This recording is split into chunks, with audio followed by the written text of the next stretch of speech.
It's Monday. 2 hours driving this morning, so pretty tired legs. Didn't ride at the weekend. Did a run, but haven't spin the legs out for a few days. So getting on the bike today before racing tomorrow evening again. Back in Manchester for that.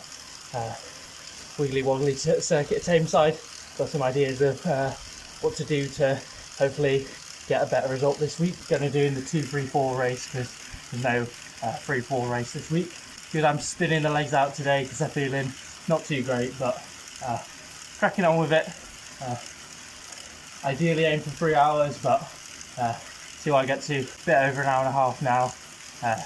Do at least 2.5, and then hopefully go to the gym this evening, but I'm completely spent. It's not going to do me any good. Do some rehab at home instead.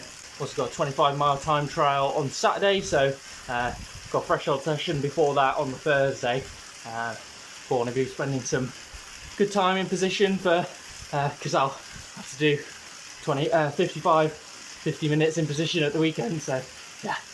Hey guys, it's Tuesday and to Tameside now for the Tuesday night crit race. Didn't ride this morning. Ended up sleeping for like 12 hours. So getting on for 12 o'clock and needing to get stuff done with the day. So I didn't have time for a quick spin in the morning. But yeah, head off there and see how we get on today. Weather looks all right. It's not as nice as last week, but cloudy and hopefully no rain. So yeah, should be a good one to get back on circuit again. Breakaway this week. We're getting in the break. If there's a break, I'm in it. Arrived here for Tameside week 2. Not as nice conditions, but a bit colder. But yeah, should be still a nice day for it actually. So yeah, start warming up, start getting everything ready, start warming up, and yeah, get on track. See how we go.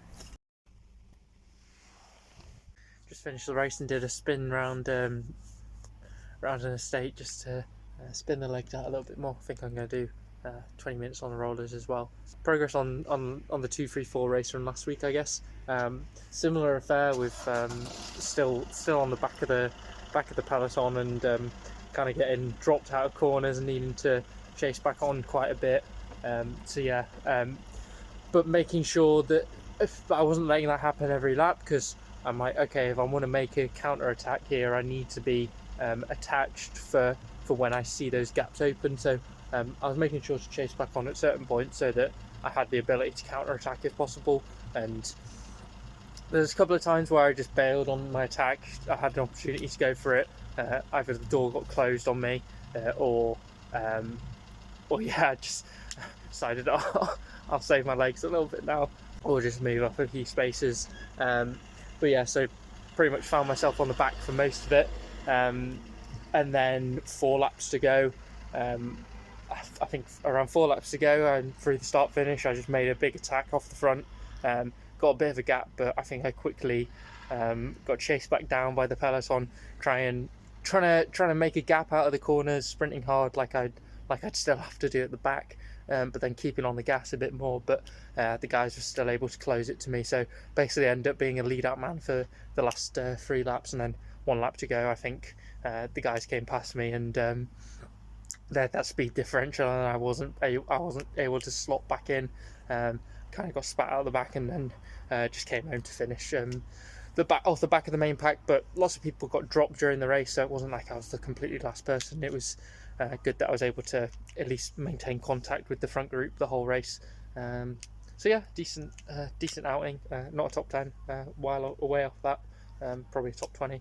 But yeah, I had a go at it. It was definitely harder for an attack to go clear off the front, but having decided that that's what I wanted to try today, I wanted to see if a breakaway worked off the front. I'm glad that I made that effort to go for an attack, even if I was pretty gassed before I went for it. Like I went off the front and I'm like, okay, this is go time. It's a fucking 8 minute probably like a 6 minute all out effort just to try and stay away basically, and didn't work.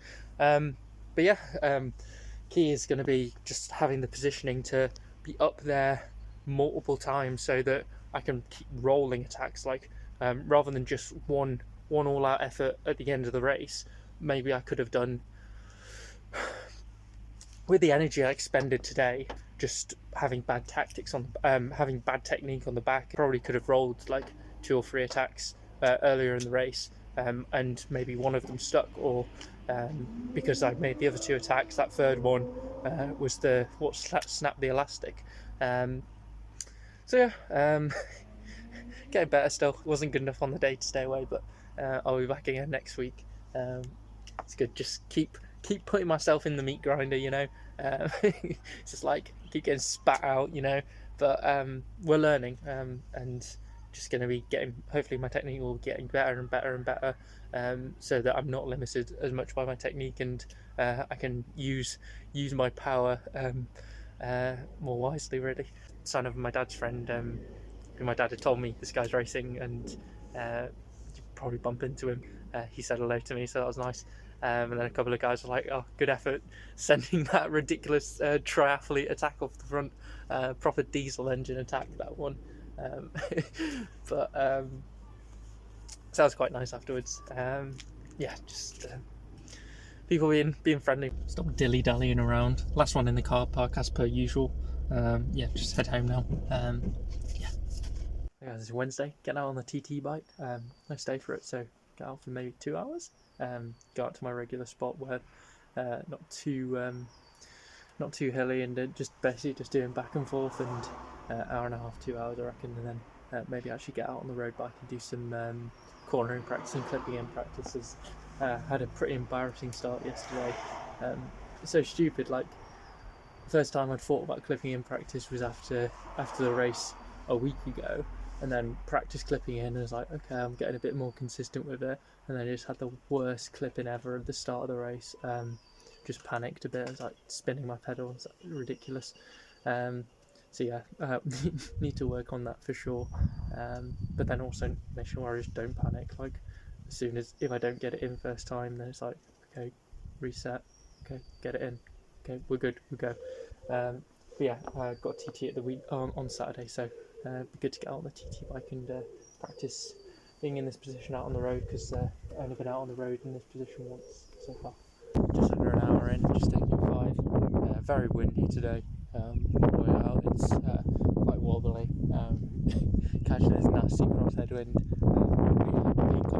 Learning to be comfortable on the bike in those conditions is useful. Even if it's unlikely to be this bad in real time, just because it's so exposed. I mean, it's always windy out here. But yeah, catching some mega gusts of wind today. So yeah. I'd been meaning to have a look at it, but that bit where the metal's exposed is from my nasty pedal strike yesterday. Struck the pedal and then jolted the bike, and I was pretty sure I was going down. Managed to keep it up somehow miraculously. And after that I was like, oh my god, hopefully power meter doesn't get out of calibration again, because that's happened before after bearings became loose. I can do 20 minutes on the rollers, and now I'm just going to get out on the road bike and do some clipping in and cornering practice, I reckon. So an hour and a half of that should be good.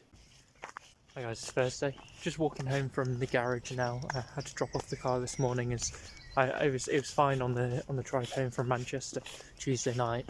But last night, Wednesday night, I tried to just go on a short journey in the car and backed out the drive. Stuck it in first from being a reverse, and something thudded and felt really weird, and then the engine just hasn't been right. Not going to be sorted for a while, so going to be relying on my mum to get me to some of the races, but I'm also planning on riding to some of the races and then get the train back in the evening. So yeah, that'll be interesting thing to do, and might be quite fun in its own right. Head home now, got a threshold session to get on with, and then head to the gym in the evening as well. On the bike, warming up now. Session today is 40 minutes of threshold with 4 minutes at VO2 max. So split into 2 blocks. So 1 minute VO2 max effort, followed by 10 minutes threshold, another 1 minute VO2 max spike, and another 10 minutes of threshold.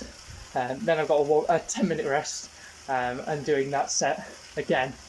So big long effort. So because of the threshold work, you have to be able to pace it very well. But then because of the VO2 max stuff, you're able to dig really hard as well. So it's not going to be easy. These sessions aren't meant to be easy. They're meant to be really long and fatiguing. So because it's that muscular component that I'm trying to train now that was really lacking. Everything's been finalised for the TT that I'm doing on Saturday.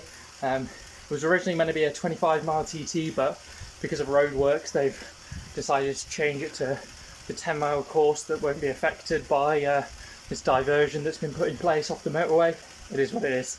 Yeah, the turnaround that would have been affected by the increased traffic would have been horrible, to be fair. So probably the best idea that it's been moved to the 10, but wanting to get training done on for the 25s before nationals, so got to bear that in mind as well. Hopefully power should be slightly better than last time trial, and then also my position I think is a lot better. So ideally it's probably not as fast a course as the one in Hull, but it's not a slow course, so should be able to. I'm aiming for sub 20 for sure.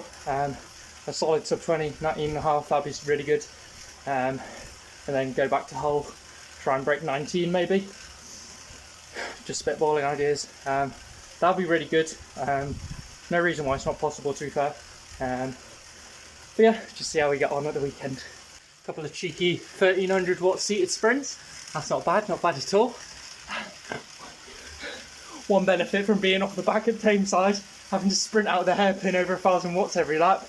1000 watts, if we can make 1000 watts feel like 800, then it's going to make that a lot easier. 10 weeks ago I hit 1500 watt normal sprint indoors, and I was like, best all time.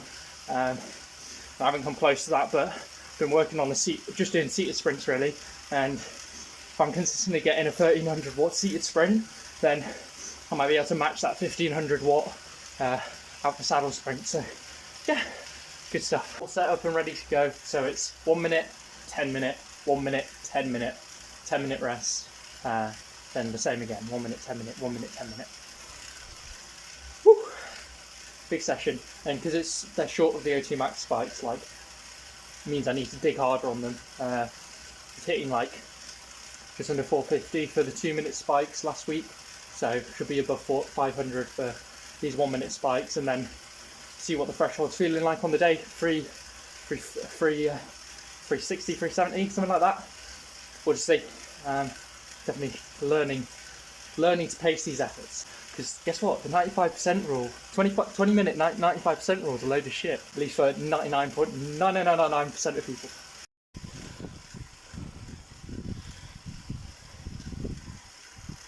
Really hard work that. We got it done. Feel like, yeah, there's VO2 max spikes, I really try hard on them, so then the start of the threshold, you're just like trying to get into a rhythm even though your legs are absolutely knackered. So it's a different type of training stimulus, but I think it's a good one. And obviously being such long efforts, it was 2 by 22 minutes basically, so really muscularly fatiguing, and getting used to that, so that I'm able to actually do a 25 miler rather than just 10s. Just spin now, probably do some time in position, maybe some extended blocks in position, do like 2 by 20 minutes in position. I mean, I've already done 2 by 22 minutes specific threshold work in position. We could always get more time in position, so I'll do that. As always, bike move forward, and righty strong, lefty weak. Just done 2 by 20 minutes in TT position, just zone 2, zone 1. My calves are dead. They're hurting in that effort, just working hard, they're super achy. Get that when I'm running, but I haven't had that when I'm running recently. But yeah, calves are just absolutely bricked. Just spin the legs out now for 10 minutes and then hop off. 3.5 hours total.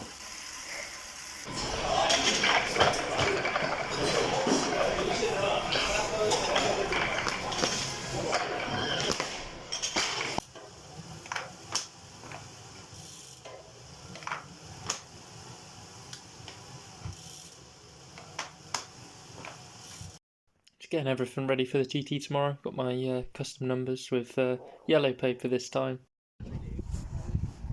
Alright, now just gonna start getting ready.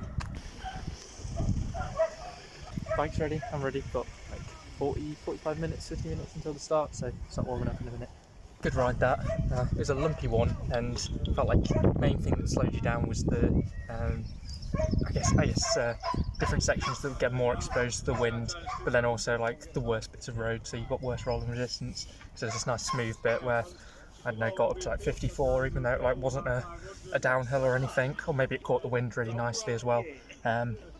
But yeah, slight cross headwind on the way out, slight cross tailwind on the way out, cross headwind on the way back, but pretty much just a 10-12 mile an hour crosswind, so probably perfect, because a tailwind, a bit of headwind on the way out or the way back would be pretty awful. Obviously, headwind on the way back would be disgusting. So yeah, crosswind's kind of like best you're going to get, and 10-12 mile an hour out here in Doncaster, it's, where it's really exposed out here, it's basically at sea level. Yeah, it can get when I did my recon, it was so windy out here, so yeah, the wind wasn't too bad.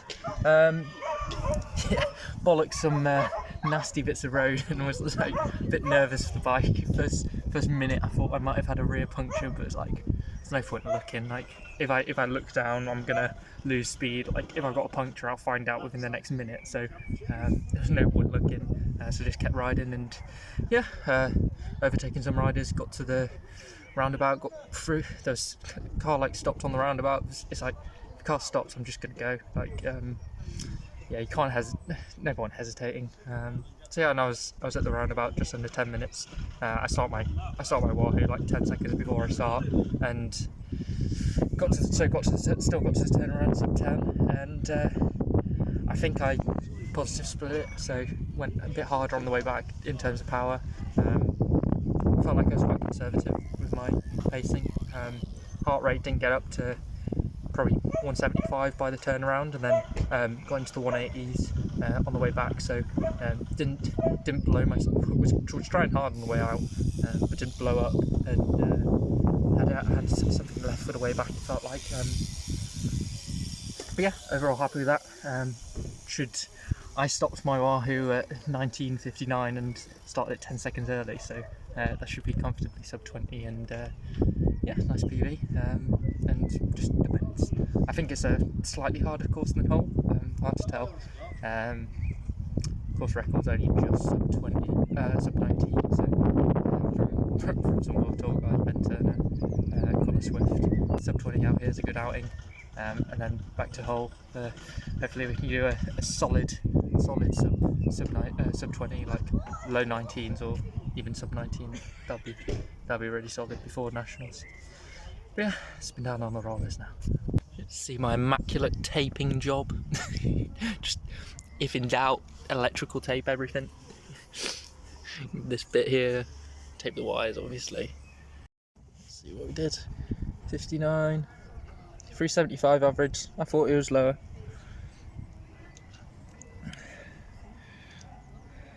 That's actually nice. I'm happy with that. The 375 average compared to 385 last time, so 10 watts down, slightly less. It's not fitness, I mean, fitness is very similar. It's probably just prep going into it. Like had a hard session on Thursday. Have a look what my training was looking like going into the whole 10 miler a couple of weeks, 4 weeks ago. I'm assuming, in fact, I felt a bit more tired, I'd say, today. So yeah, makes sense, the power being down, but that's so promising. The power, that's kind of more promising, really. Power being down, but then time being better on a slightly harder course. Like, that just shows that the aero improvements I've made are really beneficial. The just slamming my arms together, being a lot more controlled with my head, keeping it in position. Doing these earlier season time trials, it's all going to be working on position, like refining the position, go back, and then this is just a data point to see if I'm improving the position. Like, the power doesn't matter. I'll peak for nationals and do my best power ever. But like the aero, that gets improved by doing this, getting out there, and yeah, seeing how efficient you can be on the bike, and how controlled you can be holding your position. Yeah, so just 2 minutes, sorry. Home now, ended up getting the win in 19 minutes 50. Only person to break 20 on the day, so yeah, it was a good outing, and good improvement from last time. So going faster on on a slower course, so position's definitely getting there. Still work to be done, obviously. Actually gonna, because I've only done an hour riding today, it's not OCD, yeah, gonna hop on the bike, trainer now for an hour and a half, see what I'm feeling like. If I'm feeling good, do an hour tempo. Yeah, just crack on with some additional riding, see how I... it's mainly my head that's a bit achy.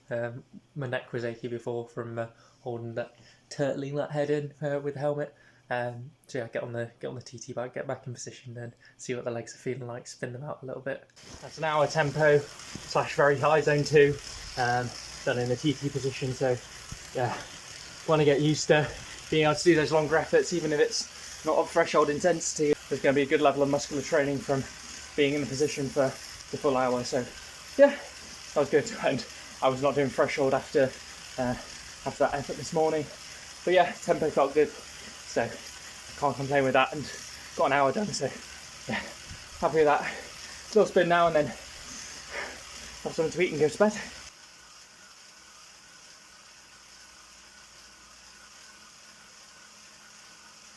Just filmed the sort of position I was holding out on the road for the time trial today. Obviously head wouldn't have been that steady, but I think it's quite accurate to that, and then playing around with some other positions that I might want to experiment with. Got a new pair of actual lace-up cycling shoes, and they're these DHB ones. Yeah, they're a lot narrower than the Shimano ones with the boas, and laces are meant to be more aero, I guess. Acts as a trip for the air. It's all a bit of speculation. Yeah, they're slightly taller at parts, like the toe box, but generally slightly lower shoe, and yeah, it's really stiff sole. So yeah, I'll ride these today, see how they feel, and these probably turn into my time trialing shoes as yeah, like I say, laces are meant to be more aero. £40 from Evan Cycles because they're offloading old Wiggle stock. So yeah, worth a try, see if they make a difference. Reminded me a bit of climbing shoes I used to wear called the Anastasi Whites. Actually downloaded the new MyWhoosh Go app, which seems to run a lot more smoothly than the standard MyWhoosh. Yeah, shoes feel alright so far. They're comfortable, but I've realised the stack height is higher. The effect of that is like I've just lowered my saddle, but my saddle's the same height, and my hip angle gets tighter basically. So I don't get the benefit of a lower saddle. I have the effect of a lower saddle, but I don't get the benefit of the lower saddle by having my whole body being slightly lower on the bike. Then again, I think maybe the shoes themselves are more aero that makes up for the fact.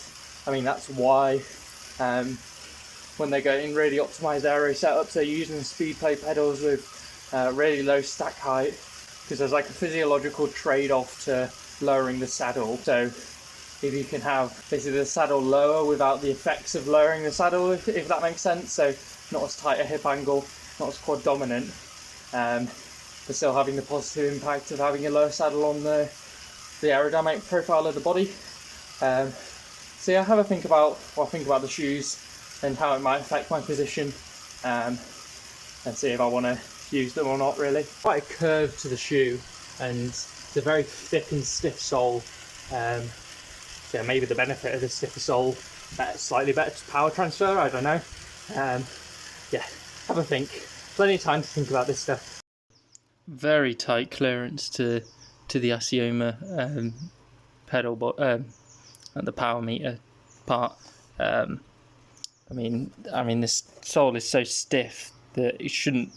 I mean, there'll be a little bit of flex in it, so it might end up scraping it. So might be worth filing down the shoe at that part. Yeah, have a think about that. It shows how complicated things are, because like in a vacuum, I imagine that if I just change shoes and test it in a wind tunnel, I imagine the lace shoes might be faster, but then how much of that is coming from the fact that the stack height has basically changed my position on the bike, rather than the effect just being isolated to the shoes, because the stack height is different between the two shoes. Things to be thinking about. just took the Asioma off the bike so I don't have to stress about it for this ride.